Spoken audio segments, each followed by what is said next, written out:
Hey everyone, Keegan here, and with the upcoming release of Elden Ring, I wanted to just take a moment and reflect on past FromSoftware titles, from Demon Souls all the way to Sekiro. Now, over the past decade plus, FromSoftware has gotten much better with their games, and I think Elden Ring has the potential to be the best game yet. Please join me in my 4-part series here, where we will break down 4 different games, starting with Demon Souls, then Bloodborne, Dark Souls 3, and then finishing up with Sekiro.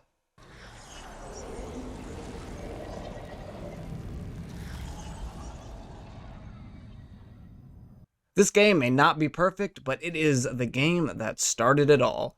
Today we are talking about the first installment from the studio FromSoftware, Demon Souls.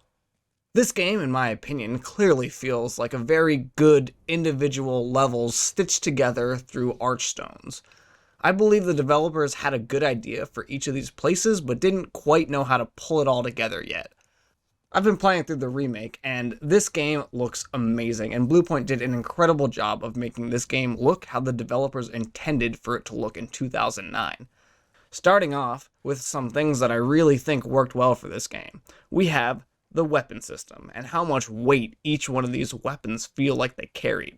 Having tougher normal enemies with red glowing eyes to signal that there was something different about these enemies, and it was a great way to signal players that they were in for a real challenge and a good step to a mechanic that's still in the game to this day. Of course, you had the annoying poison level, but somehow they managed to make an even more annoying level in tight corridors with these a-holes. Seriously, F the Mind Flayers. I actually think they never did a more annoying character or enemy than these guys right here, and I, for one, am grateful that they have never done anything like this. From now on, every time I encounter another enemy in one of the games, I will think back to this and say, is it worse than the Mind Flayers? And if the answer is no, then I will count my blessings. If you say otherwise, then you're lying to me. And if you believe it, you're lying to yourself. I love the spells in this game. They're cool, they offer different effects and different animations, and there are a ton of them, so you can really see how you want to play magic-wise. The only problem I had with magic in this game is how incredibly unbalanced they were. Some spells would do nothing and take half your FP, while some would basically always one-hit KO. And PvP just made everyone use anti-magic fields so they didn't get just blasted as they walked through a door, which kind of destroys an entire aspect of PvP and limits playstyles, which I really didn't enjoy. Another balancing issue in this game were just the enemies in general, especially the bosses. In fact, a lot of those bosses were total pushovers, and I think the hardest things in this game were by far the NPC Red Phantoms.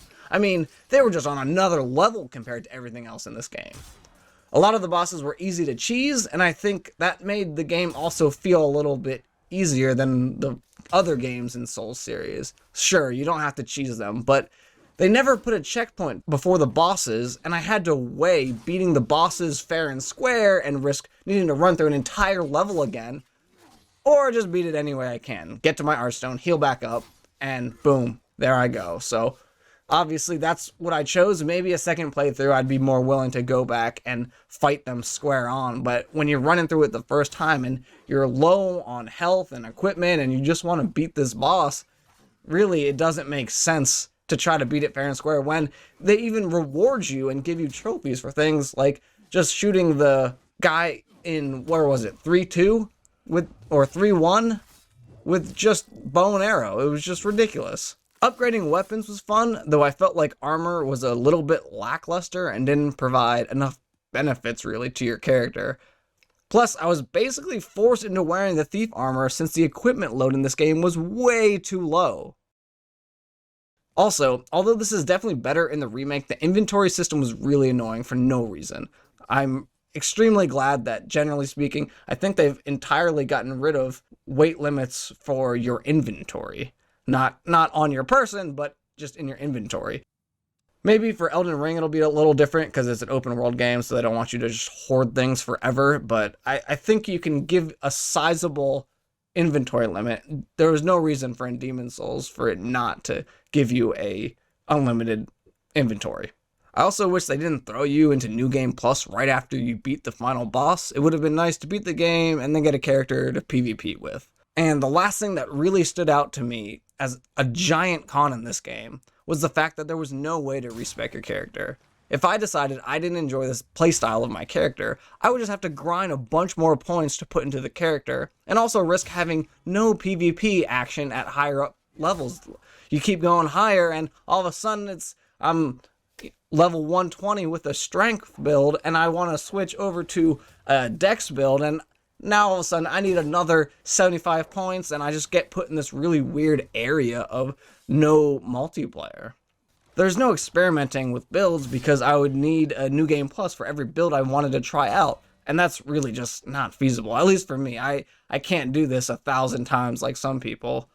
Also, I know that this was clearly addressed in all the later games, but it was a weird system to de-incentivize playing PvP, or at least in body form, when you would lose world tendency when you died, but to do that you needed to be in body form, so everybody plays in soul form, which means the PvP in this game really, it's not there. I think they de-incentivized playing in body form, so there's not as many people there, and those that do are usually people that are on pure black tendency, and I don't think that's as fun.